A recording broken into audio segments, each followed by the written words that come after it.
টানা ৩ দিন ধরে পঞ্চগড় জেলার উপর দিয়ে বয়ে যাচ্ছে মৃদু শৈত্যপ্রবাহ। আজ সকাল ৯টায় তাপমাত্রা রেকর্ড করা হয় ৯.৩ ডিগ্রি সেলসিয়াস।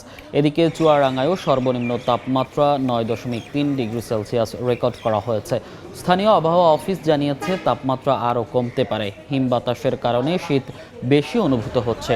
শীত থেকে রক্ষা পেতে আগুন জ্বালিয়ে উষ্ণতা নেয়ার চেষ্টা করছেন মানুষ। যানবাহন চলাচল সড়কে তুলনামূলক কম। আলুর যে পরিমাণ খিদার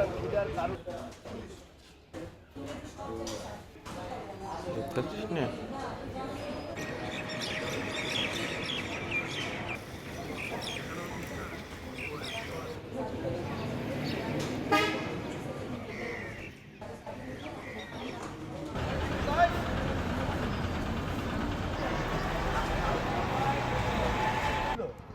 আমি ওইটা বুঝি সেটা তোর আগে আছে কালুর যে পরিমাণ খিদার কারণ